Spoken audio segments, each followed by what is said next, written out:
네, 이어서 어제 장 마치고 나서 나왔던 중요한 소식들 모아봤습니다. 마켓콕 헤드라인이 되겠는데요. 자, 첫 번째 소식입니다. 지금 탄소 배출과 관련된 그런 내용입니다. EU가 10월부터 철강 탄소 배출량 보고를 의무화한다는 내용입니다. 지금 철강과 알루미늄, 탄소 집약 제품을 수출하는 제3국 기업의 탄소 배출량 보고가 의무화되는 건데요.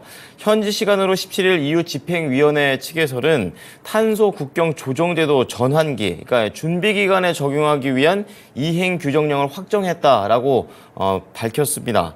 이번 제도 도입에 따라서 EU는 2026년부터 탄소 관세를 원래는 부과할 예정이었지만 각 나라마다 사정이 있기 때문에 당분간 10월부터 2025년 말까지는 별도의 관세가 부과되지 않은 전환기로 정한 바 있습니다. 의무 보고 대상은 철강과 알루미늄, 비료, 전기, 시멘트, 수소 제품 이렇게 6개 품목이 되겠고요. 기한을 지키지 않거나 또는 규정을 지키지 않을 경우 톤당 적게는 10유로, 많게는 50유로의 페널티가 부과됩니다. 다만 EU는 전환기 초반에 해당하는 10월부터 2024년 말까지는 EU의 산정 방식이 아닌 각국의 규정에 따라서 계산된 배출량을 한시적으로 인정할 방침이다라고 밝혔습니다. 관련해서 철강 관련된 종목들 어제장 흐름 간단하게 좀 체크를 해 보겠습니다. 자, 약간은 혼조 흐름으로 거래를 마치는 모습이었었고요. 지금 TCC 스틸이 가장 좀 큰 종목인데 여기에서는 약간 좀 밀리는 모습 연출이 됐습니다. 예, 다음은 배터리 관련된 내용이 되겠습니다. 세계 1위 배터리 기업인 중국의 CATL이 10분 급속 충전을 통해서 400km까지 달릴 수 있는 전기차 배터리를 개발했고 그리고 생산을 앞두고 있다라고 밝혔습니다. 홍콩의 사우스차이나 모닝포스트에 따르면 이러한 성능을 가진 LFP 배터리 선싱을 선보이고요. 올해 내에 생산을 시작할 것이다라고 밝혔는데요. CATL은 이 선싱이라는 이름의 배터리가 세계에서 가장 빨리 충전되는 전기차 배터리다라고 얘기를 하면서 내년 1분기에 일부 자동차 제조사에 인도될 것이라고도 전했습니다. 10분 충전으로 400km를 달릴 수 있고 완전히 충전하는 데까지는 15분밖에 걸리지 않습니다. 최대 주행거리 700km라고 얘기를 했고요. 또한 이 LFP의 단점이 됐던 게 추운 데서 시동이 잘 안 걸린다 이런 거였었는데 영하 10도에서도 30분 만에 80% 충전을 할 수 있다. 문제가 없다라는 내용이 되겠습니다. 자, 그러면서 이 배터리를 많은 이들에게 이용할 수 있게 저렴한 가격에 생산할 것이라고 얘기를 하게 됐습니다. 자, 관련해서 LFP 배터리 관련된 종목들 어제장 시세 체크를 해 보겠습니다. 대표적으로 아모그린텍이라든지 관련된 종목들이 있었었는데요. 최근의 흐름을 보게 되면은 약간은 이 업황 자체가 차익 매물이 나오게 되면서 이 부분에서도 영향을 받고 있는 모습입니다. 예, 다음은 셀트리온 합병과 관련된 내용입니다. 여기에서 셀트리온 제약만 빠지는 흐름인데요. 우선은 흡수 합병을 셀트리온 헬스케어를 하게 된다고 17일 어제 공시를 했고요. 합병기일은 12월 28일로 연내 합병을 마무리한다라는 방침입니다.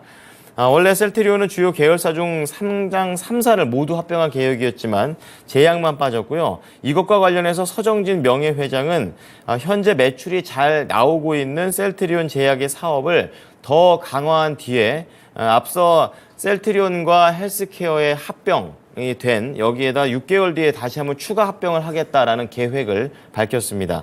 현재 셀트리온과 셀트리온 헬스케어의 최대 주주는 셀트리온 홀딩스로 합병 이후에 셀트리온 홀딩스가 합병 법인의 주식 21%를 보유하게 되고 지배 구조에는 큰 변화가 없을 것이다라고 업계에서는 전망합니다. 예, 다음은 시멘트와 관련해서 성신양회 보겠습니다. 어제 단독 보도가 나와서 추가적으로 이 내용들이 나오는지 체크해 보셔야겠는데요. 800억 원 규모의 이 네옴시티 프로젝트를 수주했다라는 그런 내용입니다. 보도 내용에 따르면은 삼성물산의 사우디아라비아 자회사 삼성 CNT와 800억 원 규모의 네옴시티 터널 건설 공사 계약을 체결했고, 이 지난해 매출 1조 300억 원의 이 8%에 해당하는 수준이다라고 밝혔습니다. 이번 기록은 만약에 사실이라면 국내 시멘트 기업 중에서 네옴시티에 참여하는 그런 시멘트 회사는 성신양회가 처음이 되는 것이고요. 터널을 뚫는 작업입니다. 약 30개월 동안 진행이 되고 성신양회는 공사 현장에 레미콘 설비를 제품을 공급해 나간다는 계획을 말했습니다. 예, 다음은 이제 전기차 관련된 그런 내용이 되겠는데요. 이제 3기 EV와 관련된 내용입니다. 무상증자 그리고 미국의 현지 생산이라는 이제 호학제들이 좀 겹치게 되면서 시간외에서 변동성을 보이고 있는데요. 우선은 어제 구주 한 주당 보통주 3주를 배정하는 무상증자를 결정을 했습니다. 공시에 따르면 4,289만여 주, 이게 신주로 발행이 되고 주당 액면가액은 100원이 되겠습니다. 배정 기준일은 오는 9월 1일, 그리고 상장 예정일은 9월 22일로 정해져 있고요. 이제 앞서서 3기 EV는 자회사 북미법인인 3기 아메리카에 6천만 달러 규모의 파이낸싱을 위한 보증을 결의했습니다. 업계에서는 이번 파이낸싱으로 인해서 미국 현지 생산시설 구축과 관련해서 조금 더 한층 탄력을 받게 될 것이다. 이렇게 좀 얘기를 했습니다. 3기 EV 관계자 측에서는 이미 수주받은 하이브리드용 부품을 시작으로 내년 2차 전지와 전기차 부품을 양산해서 현지에 직공급한다는 계획을 가지고 있고요. 2025년에 5천만 달러 이상의 매출이 예상된다라고 기대를 끌어올렸습니다. 네, 마지막 소식 체크해 보겠습니다. 인트론 바이오 보겠는데요. 인트론 바이오가 보툴리눔 톡신 대체 신규 소재를 국제 화장품 원료에 등록했다라고 밝혔습니다. 이번 등록은 대체 신소재에 대한 국제 화장품 성분 등록과 성분 사전 등재를 모두 완료한 것이고요. 국제적으로 화장품 성분 원료로서 안전하게 사용될 수 있음을 의미합니다. 이 장점은 이 신소재가 기존의 보툴리눔 톡신과 비교했을 때 비슷한 효능을 보여주게 되면서 독소가 아니라 사용 안전성과 생산 소율성을 확보했다라는 장점을 가지고 있다라고 사측에서는 밝혔습니다.